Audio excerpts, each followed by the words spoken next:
आज से हम HRK की MCQs को सीरीज़ को स्टार्ट करेंगे। तो लेक्चर स्टार्ट करने से पहले थोड़ा आपको ओवरव्यू दे दूं कि जो HRK जो MCQ हैं ये हर टेस्ट के लिए बहुत ज़्यादा इंपॉर्टेंट होते हैं, तो इसलिए अब हम इसी के MCQs की सीरीज़ को स्टार्ट करेंगे। तो आज हम चैप्टर नंबर 1 से स्टार्ट करेंगे जिसका नाम है मेजरमेंट्स है। तो पूरे सीक्वेंस के साथ हम जिसके MCQs हैं उनको हम स्टडी करेंगे।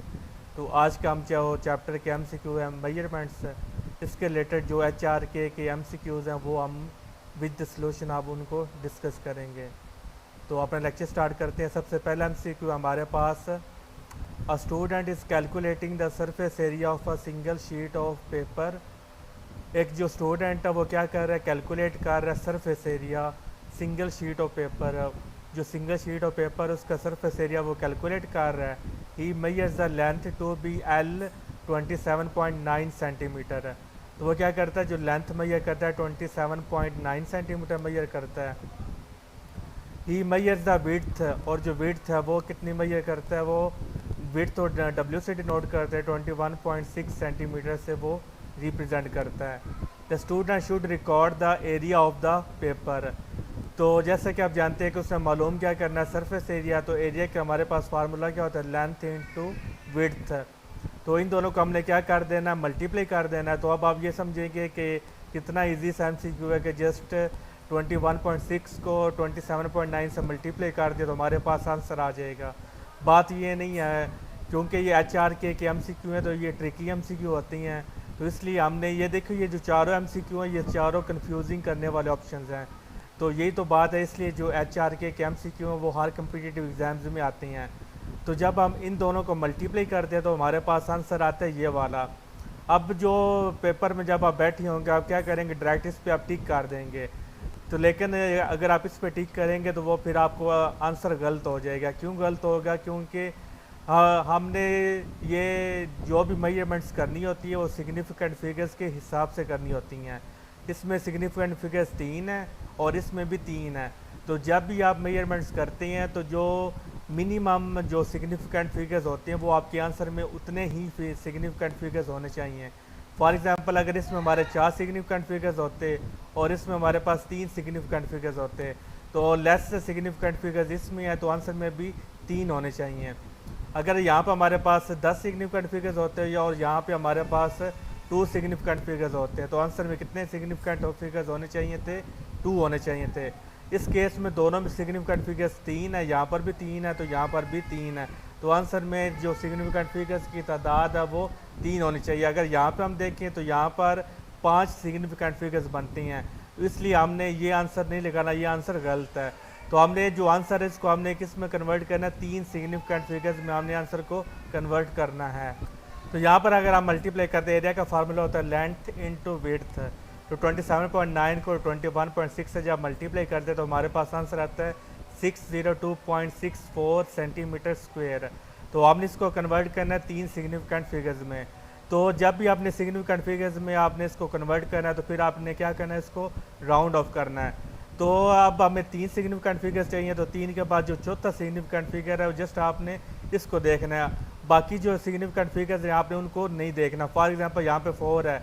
अब बच्चे क्या करते हैं, तो वो अगर फॉर एग्जांपल यहाँ पर कोई 8-9 फिगर्स होते जैसे 602.648999, तो वो उन्होंने क्या करना था, शुरू से उन्होंने रिमूव करना, राउंड ऑफ करना शुरू करना था।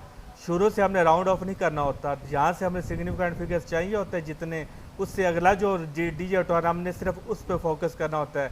इस साइड वाले जितने भी डिजिट होते हैं उनको हमने फोकस नहीं करना होता।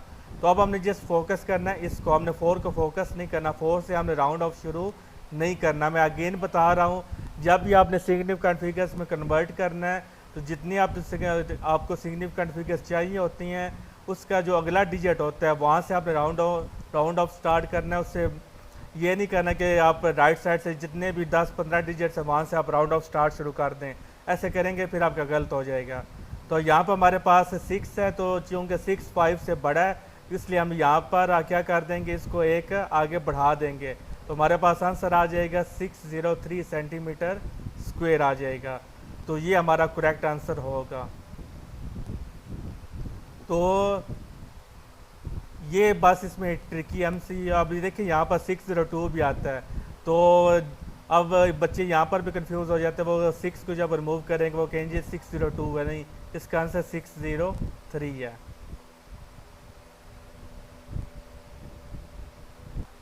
नेक्स्ट एमसीक्यू हमारे पास a student is calculating the thickness of a single sheet of paper. एक स्टूडेंट वो क्या करना चाह रहा है कि जो सिंगल शीट ऑफ पेपर उसकी थिकनेस मालूम करना चाहता है। She measures the thickness of a stack of 80 sheets. तो उससे बोला गया था कि एक शीट की थिकनेस मालूम करें, लेकिन उसने क्या किया, जो 80 शीट्स का स्टैक है, 80 शीट्स की उसने थिकनेस मालूम की वर्नियर कैलिपर से। And finds the thickness to be L is equal to 1.27 centimetre. अब ये जो थिकनेस आई है ये 80 शीट्स की आई है, हमें बोला गया था कि सिंगल शीट की। तो हम फिर क्या करेंगे, हमने सिंगल शीट की निकालनी है, क्योंकि सिंगल शीट की निकालनी बहुत ज़्यादा डिफ़िकल्ट, इसलिए उसने क्या किया, 80 शीट्स की निकाल ली और जो आई हमारे पास 1.27। तो अब हमने एक शीट की हमने निकालनी है। तो ये हमारे पास 4 ऑप्शंस हैं, तो आइए इनका सोल्यूशन आप देखते हैं। If L is the thickness of one sheet, then assuming that every sheet is equally thick। क्योंकि हमें एक शीट की थिकनेस हमें चाहिए, तो उसने 80 शीट्स की थिकनेस निकाली, इसलिए हम ये अज्यूम करते हैं कि जो सारी शीट्स की थिकनेस वो क्या है, सेम है। तो लिहाजा हमारे पास फार्मूला क्या होगा, L is equal to I divided by 80। तो इसको हमने फिर क्या कर देना है, 80 से डिवाइड कर देना है। तो हमारे पास आंसर क्या आ जाएगा, 0.015875, क्योंकि हमें एक शीट की चाहिए थी और टोटल हमारे पास क्या थी, 80 थी। तो हमने क्या किया, 1 को 80 से डिवाइड कर दिया। तो ये हमारे पास अभी तक आंसर नहीं आया। तो अब हम इसको क्या करना है, सिग्निफिकेंट फिगर्स में हमने इसको कन्वर्ट करना है। अब हमारे पास यहाँ पर कितने सिग्निफिकेंट फिगर्स है, यहाँ पर हमारे पास 3 सिग्निफिकेंट फिगर्स हैं। तो इसलिए हमने इस जो कैलकुलेशन है इसको हमने 3 सिग्निफिकेंट फिगर्स है कि हमने इसको राउंड ऑफ करना है। तो अब देखिए यहाँ पर मैंने आपको बताया था कि हमें जितने सिग्निफिकेंट फिगर्स चाहिए हों हमने बस उतने देखने, और उसका जो अगला डिजिट है सिर्फ उसको राउंड ऑफ करना है, बाकियों को हमने राउंड ऑफ वैसे ही छोड़ देना। उनको हमने वो सारा जो प्रोसीजर होता है वो राउंड ऑफ नहीं करना, जैसे आप छोटी क्लास में पढ़ती हैं। तो अब हमारे पास पॉइंट के बाद जो ज़ीरो होती है वो हमारे पास सिग्निफिकेंट फिगर होती है। तो यहाँ पर हमारे पास जो 5 तक हमारे पास सिग्निफिकेंट फिगर बनते हैं 3। तो ये जो 3 डिजिट हैं, तो अब हमने ये 5 से हमने स्टार्ट नहीं करना राउंड ऑफ करना, बल्कि हमने क्या करना है, 8 को राउंड ऑफ करना है। इन दोनों को हमने वैसे इग्नोर कर देना है।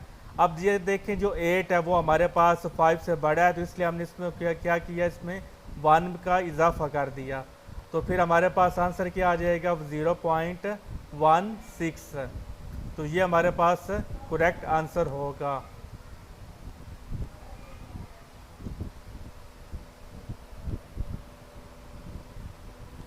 तो जब भी आपने कैलकुलेशंस करनी है तो आप इस चीज़ का ध्यान रखना है, आपने सिर्फ आंसर नहीं लाना बल्कि सिग्निफिकेंट फिगर्स को आपने उनका ध्यान रखना है।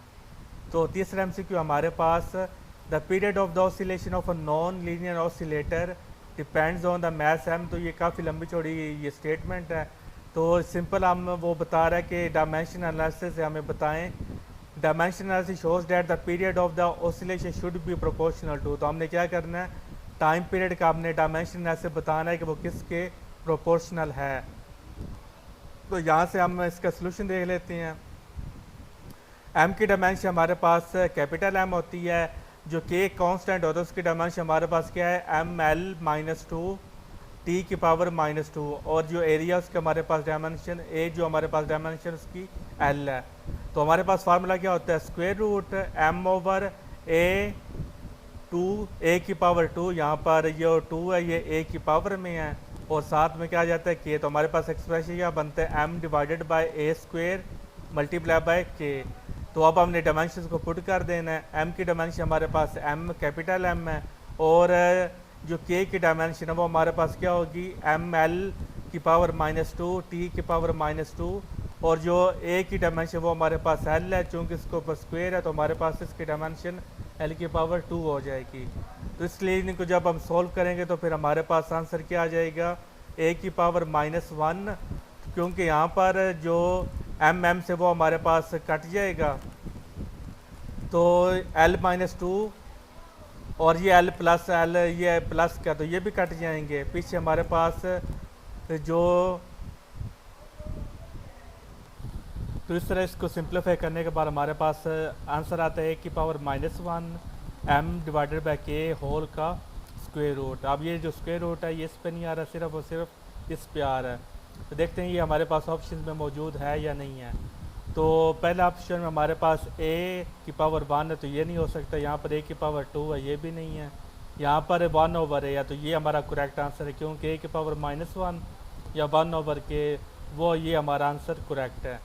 तो ये आज के हमारे एमसीक्यू इस फर्स्ट चैप्टर के HRK की एमसी बुक से 3 ही एमसीक्यू थे, तो वो हमने विद सोल्यूशन उनको हमने डिस्कस कर लिया। तो इंशाल्लाह नेक्स्ट लेक्चर में जो चैप्टर नंबर 2 होगा वेक्टर्स, उसकी हम HRK के एमसीक्यूज़ को हम वो डिस्कस करेंगे, क्योंकि वो काफ़ी इंपॉर्टेंट चैप्टर है तो इसलिए उसके एमसीक्यूज़ भी ज़्यादा होंगे।